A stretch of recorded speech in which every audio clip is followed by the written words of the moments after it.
안녕하세요. 책 읽어주는 여자 에젤 강미경입니다. 지난 시간에 이어서 장요나 선교사님의 베트남 선교행전 가라 니느웨로 중에서 놀라운 이야기들 계속 전해드릴게요. 베트남에 선교사로 가라는 소명을 받았을 때 나는 당장 신학을 공부해야겠다고 생각했다. 하지만 하나님은 그것을 허락하지 않으시고 먼저 내 안에 가득했던 불순물을 깨끗하게 비우는 작업을 하셨다. 말씀을 통해 기도 중에 내 죄를 깨닫게 하셨다. 그 중에는 알고 지은 죄도 있었지만 모르고 지은 죄도 있었다. 가장 기억에 남는 것은 두 여자였다. 기도 중에 눈앞에 대형 화면이 나타나면서 두 여자가 나란히 서서 나를 보고 있었다. 한 명은 청주 23 육군병원에서 근무할 때 만났던 간호장교였고 다른 한 명은 입대하기 전 여고에서 교사로 있을 때 가르쳤던 여학생이었다. 아무 연관성 없는 두 사람이 왜 같이 나타난 걸까? 아무리 생각해봐도 이유를 알 수 없었는데 하나님께서 전혀 예상치 못한 말씀을 하셨다. 이들은 너로 인해 이 땅에서 실족한 자들이다. 이들의 핏값을 너에게서 찾는 것이다. 핏값이란 말을 듣자 아찔했다. 두 사람은 나 때문에 스스로 목숨을 끊었던 것이다. 간호장교는 이단에 빠져있던 게 안타까워서 내가 여러 번 권면하여 꺼내준 이후로 결혼해 함께 살자고 끈덕지게 졸라댔었다. 나는 집요한 그녀를 피해 베트남 전쟁에 참전했지만 그녀는 나를 포기하지 않고 하루가 멀다 하고 편지를 보내왔다. 전쟁보다 간호장교의 편지가 더 두려울 때쯤 나와 같이 근무했던 임중령이 한국으로 들어가면서 자신이 책임지고 간호장교의 마음을 돌려놓겠다고 했다. 그리고 그 중령이 한국에 돌아가고 얼마 지나지 않아서 간호장교로부터 더 이상 편지가 오지 않았다. 그런데 나중에 알고 보니 그녀가 자살을 했다는 게 아닌가. 간호장교가 쉽사리 마음을 접지 않자 임중령이 내가 베트남 여자와 아이를 낳고 잘 살고 있으니 그만 잊으라고 거짓말을 했는데 간호장교가 그만 실망하여 자살한 것이다. 여학생 역시 나를 사랑하는 마음을 가누지 못하겠다는 유서를 남겨놓고 약을 먹었다. 두 사람 모두 나로 인해 죽었다. 그럼 이제 내가 어떻게 해야 합니까? 나의 물음에 하나님은 내가 주의 종이 되기 전에 사역을 감당하기 전에 먼저 나로 인해 실족한 이들의 영혼을 위해 아파하며 회개하라고 하셨다. 알고 지은 죄는 회개하기가 쉽다. 그러나 모르고 지은 죄는 참여하기가 쉽지 않았다. 간호장교와 여학생의 자살이 가슴 아팠지만 그때로 다시 돌아간다고 해도 나는 그들의 사랑을 받아줄 수 없었다. 그렇다면 나로 인해 그들이 실족한 것은 불가피한 일이 아닌가? 그래서 며칠 동안 금식하며 회개의 영을 부어달라고 기도했다. 그리고 깊은 기도 가운데 진정 무엇이 죄인지 깨닫게 되었다. 내가 그들의 사랑을 받아주지 않은 것이 죄가 아니라 그들의 영혼을 불쌍히 여기고 사랑하지 않은 것이 죄였다. 내가 사랑할 충분한 이유가 있는 자들만 사랑하는 것은 하나님이 원하시는 사랑이 아니었다. 사랑할 수 없는 자들까지 사랑하는 것이 진정한 사랑이었다. 그런데 그 사랑은 내 안에 없다. 그 사랑은 십자가를 통해서만 흘려보낼 수 있다. 내가 죄인 되었을 때 나를 사랑하사 나를 위해 십자가에 달리신 예수님, 그분을 통해서만 도저히 사랑할 수 없는 자들을 기꺼이 사랑할 수 있다는 것을 비로소 깨달았다. 앞으로 베트남의 영혼들을 사랑하는 것이 내 사명이라면 내게는 그 능력이 없다는 것을 깨닫게 하셨다. 그제야 나는 가난한 심령, 애통하는 마음으로 하나님께 기도했다. 제 안에 사랑을 창조하사 나로 인해 다른 이들이 실족치 않게 하시고 제가 사랑해야 할 자들을 사랑할 수 있게 해주십시오.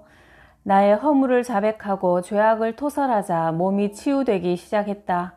나를 종일 신음케 하고 뼈가 쇠하는 고통 속에 몸부림치게 한 건 죄였다. 눈물로 죄를 고백한 자리에는 반드시 용서하심의 회복이 있었다. 내 죄를 회개하자 3개월 만에 건강을 완전히 되찾고 비로소 진정한 예수의 사람 그리스도인이 된 것이다.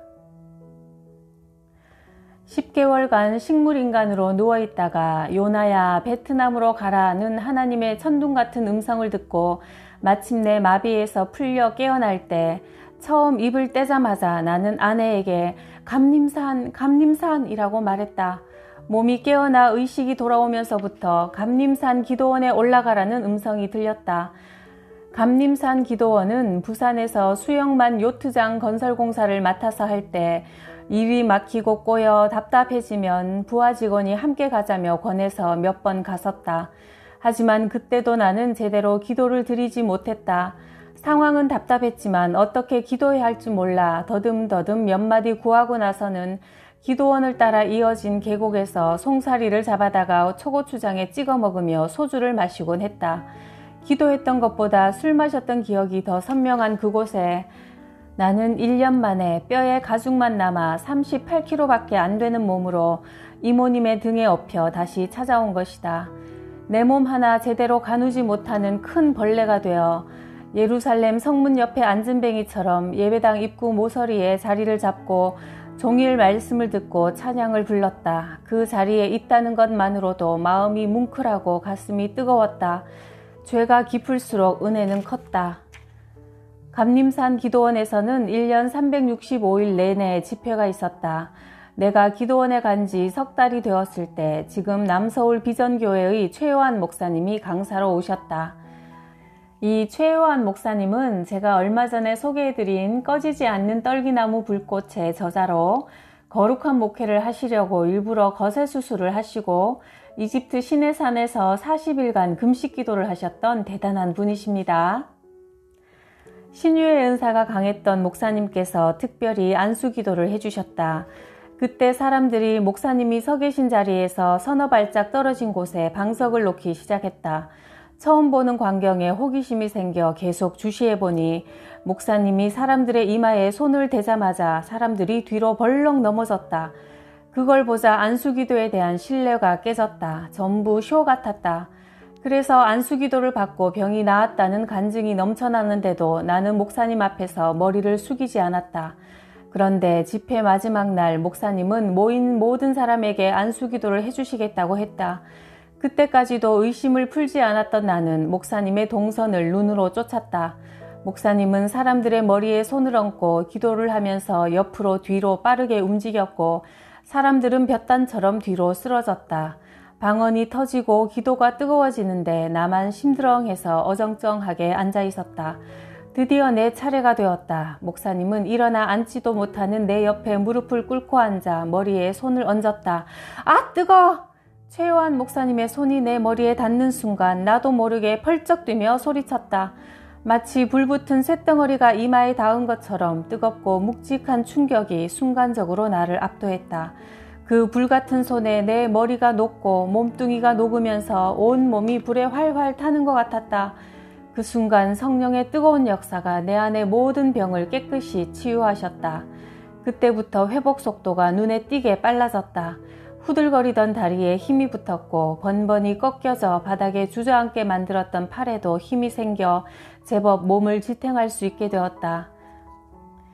내가 지난 10개월 동안 병마와 싸우면서 불치병으로 전신이 마비되어 누워있을 때 사람들은 나를 보고 죽었다 했지만 그때 사실 내 영은 살아서 하늘나라를 자유롭게 오갔다.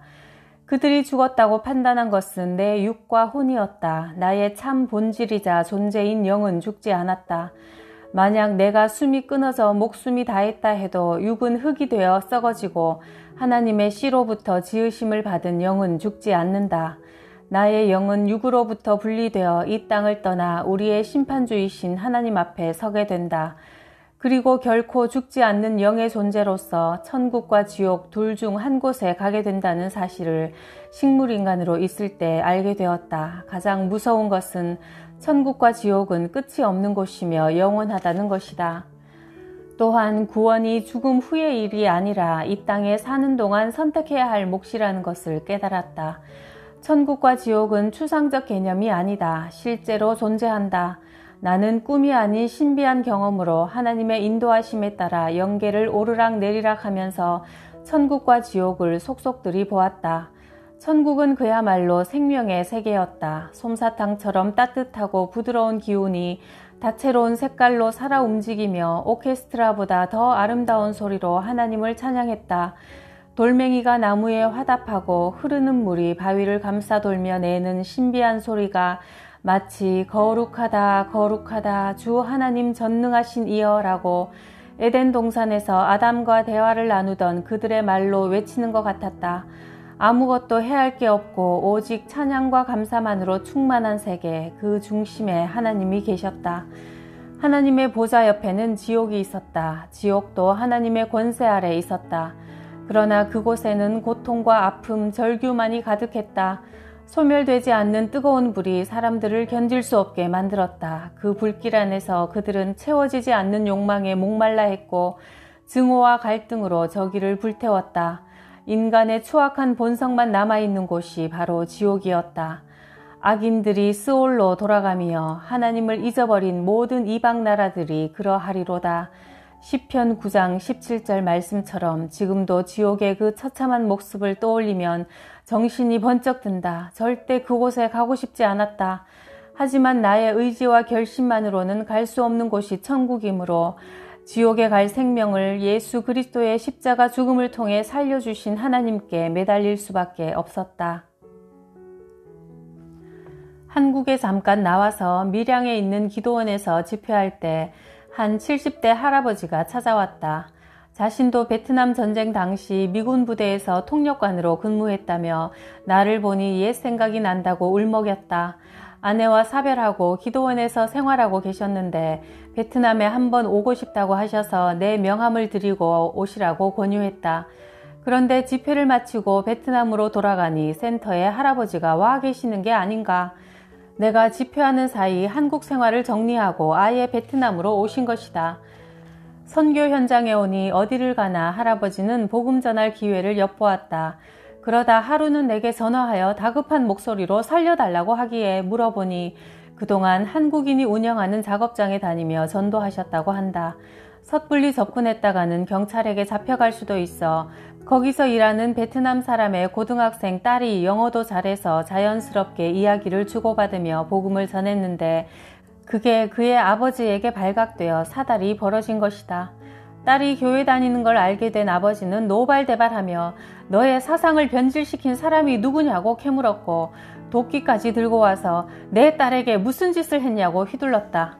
내가 당신 딸을 호치민 대학도 보내고 원하면 한국으로 유학도 보내주겠다고 하자 서서히 마음의 빗장을 풀기 시작했다. 아버지는 아버지였다.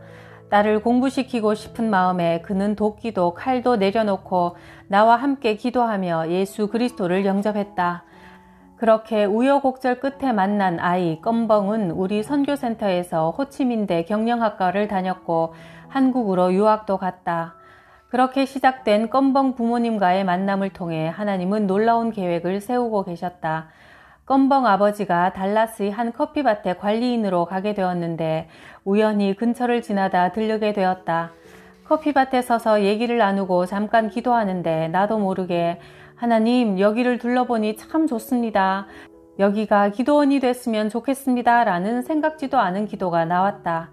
그 당시 교회가 빠른 속도로 늘어나고 있어서 양적 증가와 함께 질적 성숙을 도모할 수 있는 공간이 필요했다.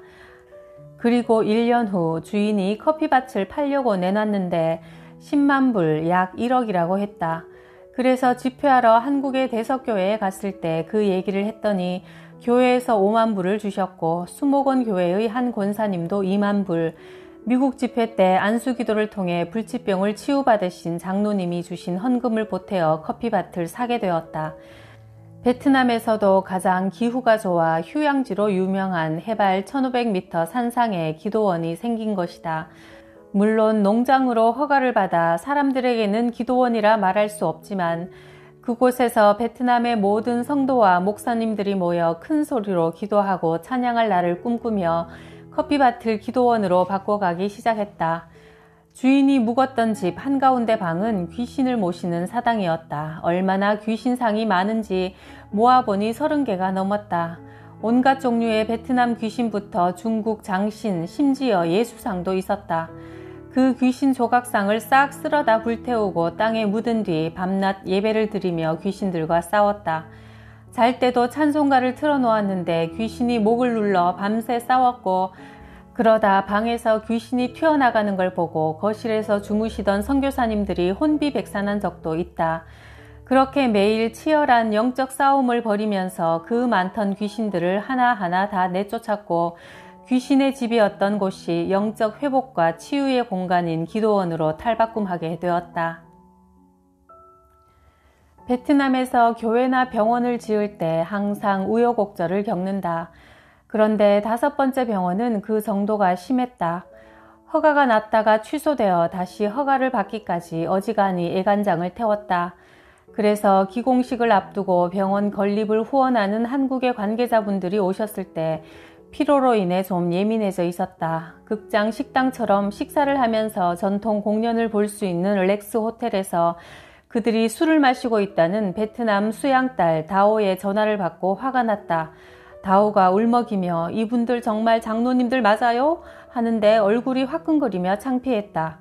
급히 호텔로 가보니 비행기에서 구입한 양주를 마시고 계셨다. 병원장을 비롯해 모두 장로님이고 한 분은 그 병원의 원목 목사님인데 참 기가 막혔다. 그래도 베트남에 병원을 짓겠다고 오신 분들이니 대놓고 싫은 소리를 할 수 없어 꾹 참는데 속이 부글부글 끓었다. 이 꼴 저 꼴 안 보면 속이라도 편하겠다는 생각에 하나님 이런 꼴 좀 안 보게 해주세요 라고 기도하고 뒤돌아서 나왔다. 그리고 다음날 아침에 일어났는데 눈이 안 보였다. 몇 번을 비비고 눈을 다시 떠도 뿌연 허공만 보일 뿐이었다. 급히 병원에 가니 의사가 6시간 안에 수술하지 않으면 영영 시력을 잃게 되니 빨리 싱가포르나 한국으로 가라고 했다. 그러나 비행시간이 전부 밤이라 골든타임을 놓칠 수밖에 없었다. 그렇다고 베트남에서 수술을 받을 수도 없었다. 당시에는 외국인들만 치료받을 수 있는 병원이 따로 있었는데 문제는 입원을 할 수 없었다. 베트남에 오기 전 10개월 만에 전신마비에서 깨어났지만 한쪽 눈은 찌그러진 채 시력이 돌아오지 않았다. 그런데 나머지 시력까지 잃는다면 어떻게 살아야 하나? 망년자실에서 앉아있는데 다오가 의사에게 자기 한쪽 눈을 이식해서라도 아빠의 눈을 고쳐달라고 애원하자 의사도 한 발 물러나 입원 수속을 밟으라고 했다. 병실에 앉아있는데 너무나 참담했다. 평소 설교할 때 성도들에게는 한쪽 다리가 없으면 한쪽 다리가 남아있음을 감사하라고 했는데 막상 내 눈이 안 보이니 낙심되어 눈앞이 캄캄했다. 하나님, 차라리 나를 죽여주십시오. 선교사로 베트남에 온 이후에는 하나님께 순종하지 않은 적이 없는데 제게 왜 이런 시련을 주십니까? 3일 동안 울면서 몸부림을 치다가 깜빡 잠이 들었는데 요나야, 나보다 왜 앞서느냐 하시는 하나님의 우레 같은 음성이 들려왔다. 무슨 의미일까? 음성은 들었지만 무슨 말씀인지 선뜻 이해가 되지 않았다. 눈도 여전히 보이지 않았다. 하지만 예수님을 만난 내 마음은 평안했고 3일 후에 눈을 뜰 거라는 확신이 들었다. 한국에서 온 병원 관계자들이 다음날 위문을 왔다. 그들이 전날 호치민 시장과 총영사를 만나 식사하면서 호치민 시내에 병원을 열라는 시장의 말에 동의했다는 얘기를 전해 듣고 나는 호통을 쳤다. 베트남에 돈을 벌려고 병원을 세우는 겁니까? 선교병원은 의료 혜택을 받지 못하는 곳에 세워야 하는데 대도시인 호치민에 병원을 세울 거면 짓지도 마시오. 그리고 선교지에 선교하러 와서 전날 호텔 식당에서 술을 마셨다니 내가 그 꼴을 보지 않게 해달라고 기도했다가 이렇게 눈이 멀게 되었소. 정말 여러분들이 장로님과 목사님이 맞소? 눈에 뵈는 게 없으니 담대해져서 마음속 말이 쏟아져 나왔다. 다음날 아침 한국에서 오신 병원장이 나를 찾아왔다. 그리고 내 손을 꼭 잡으며 말했다. 제가 60평생 교회에 다녔지만 가짜라는 걸 이제야 깨달았습니다. 그걸 알게 해주셔서 고맙습니다. 밤새 하나님 앞에서 회개하고 이제 정말 그리스도인으로 살겠다고 다짐했습니다. 그리고 선교병원은 예정대로 시골에 짓겠습니다. 그리고 이틀 후 하나님의 음성을 들은 지 나흘째 되던 날 내 눈이 떠졌다. 아침에 눈을 떠보니 희끄무레한 점들이 보이더니 이내 실루엣으로 변하면서 사람이 움직이는 게 보였다. 그리고 서서히 색깔이 입혀지더니 완전히 시력을 되찾아 제대로 보게 되었다. 이 일을 통해 현지인 안과의사 6명이 예수님을 영접하고 구원을 받았다. 실명 위기에서 내 눈을 기적적으로 치료해 주신 하나님을 함께 경험했으니 믿지 않을 수 없었던 것이다. 그들은 지금 내 동력자가 되어 의료사역에 함께 힘쓰고 있다. 그런데 하나님의 뜻은 거기서 멈추지 않았다. 주님은 베트남 사역을 내 열심이 아니라 하나님이 이끌어 가신다는 것을 보여주시길 원하셨다. 그래서 눈은 떴지만 한 달 동안 입원 치료를 받게 하셨고 그동안 지친 내 몸을 완전히 회복시켜 주셨다. 그리고 일에 매몰된 내 시선을 다시 하나님께로만 향하게 하셨다. 왜 나보다 앞서느냐라고 말씀하신 뜻을 비로소 깨닫게 되었다. 오지에 교회를 하나씩 세워나갈 때 교회 건축 허가를 신청하고 거절당하기를 수십 번, 허가가 날 때까지 계속 끈질기게 신청하여 교회를 지어나갔다. 그렇게 사역을 이어가던 어느 날 세문안교회 의사들과 함께 메콩강 하류 쫌빈성에서 의료사역을 했는데 그날따라 환자들이 많아 진료가 늦게 끝났다. 12시가 넘어 침대에 눕자 온몸이 녹작지근한 게 손가락 하나 까딱하기 싫었다. 그런데 그때 문 두드리는 소리가 들렸다. 밤늦게 찾아올 사람이 없는데 누군가 싶어 문구멍으로 내다보니 쫌빈성의 부성장이 보였다. 우리나라로 치면 도지사로 쫌빈성에서 가장 큰 권력을 가진 사람이었다. 그런데 내가 선교병원을 세울 때 너무나 극심하게 핍박하고 감시하여 진절머리가 나는 그 사람이 한밤중에 찾아왔으니 또 나를 잡으러 왔나 싶어 문구멍으로 살펴보니 혼자 서 있었다. 무슨 일이냐고 물으니 나를 만나러 왔다고 하면서 급히 집으로 들어와 문을 잠그고는 자기의 머리와 가슴에 손을 얹더니 기도 좀 해달라고 하는 게 아닌가. 갑상선이 아프다고 했다. 그 말을 듣자 난감했다. 가뜩이나 눈에 불을 켜고 나를 감시하던 사람인데 약 처방도 없이 기도해줬다가 무슨 봉변을 당할지 몰랐다. 그래서 내일 아침 일찍 병원으로 오라고 하자 그는 내 앞에 무릎을 털썩 꿇더니 제발 저를 위해 기도해 주세요 라고 했다. 그 말을 듣는 순간 온몸에 전율이 일었다. 나를 그토록 핍박하던 자가 기도해 달라니 나는 그를 꽉 끌어안고 간절한 마음으로 그를 위해 기도했다. 그리고 부성장에게 아멘 하세요 라고 했더니 그는 작지만 분명하게 아멘이라고 화답했다. 그가 돌아가고 나서도 과연 갑상선이 나았을까 하나님의 표적이 보고 싶어 잠도 오지 않았다. 아침이 되자마자 쫌빈성 부성장의 사무실로 찾아갔다. 그가 활짝 웃는 얼굴로 나를 맞이했다. 그의 갑상선이 깨끗이 나았다는 것이다. 나를 진절머리 나게 괴롭혔던 사람이 회복되었다는 것이 나를 이토록 기쁘게 할 줄 몰랐다. 베트남에서 사역하면서 나는 사람을 육체가 아닌 영혼으로 보는 눈이 생겼다. 나를 박해하는 자들도 하나님의 자녀여 구원받아야 할 영혼이었다. 바로 그런 마음으로 2005년에는 나를 무수히 체포하고 감옥에 가두었던 경찰들을 위한 병원도 세웠다. 내가 너희에게 이르노니 너희 원수를 사랑하며 너희를 박해하는 자를 위하여 기도하라. 마태복음 5장 44절 말씀. 90년대 초 하노이에는 버스 같은 전동차가 가끔 다녔지만 시간을 맞추기 어려웠고 택시와 승용차는 거의 전무했다. 그래서 저렴하고 편리한 시클로를 이용했다. 시클로는 자전거 앞바퀴 자리에 두 바퀴와 의자를 설치하고 뒤에서 페달을 밟아 움직이는 3륜 자전거로 좁은 길도 쉽게 빠져나가기 때문에 골목이 많은 하노이에서는 이동하기 좋았다. 그날도 시클로를 잡아탔는데 뭔가 예감이 좋지 않았다. 자리에 앉으면서 얼핏 운전석 옆에 쇠뭉치가 있는 걸 봤기 때문이다. 시클로는 손님이 앞에 타므로 뒤에서 내리치면 찍소리 못하고 당할 수밖에 없는 구조다.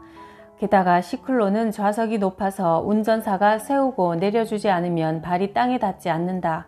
가방을 움켜쥐고 여차하면 뛰어내리겠다는 심정으로 가고 있는데 설상가상으로 운전사가 으슥한 골목으로 접어들었다.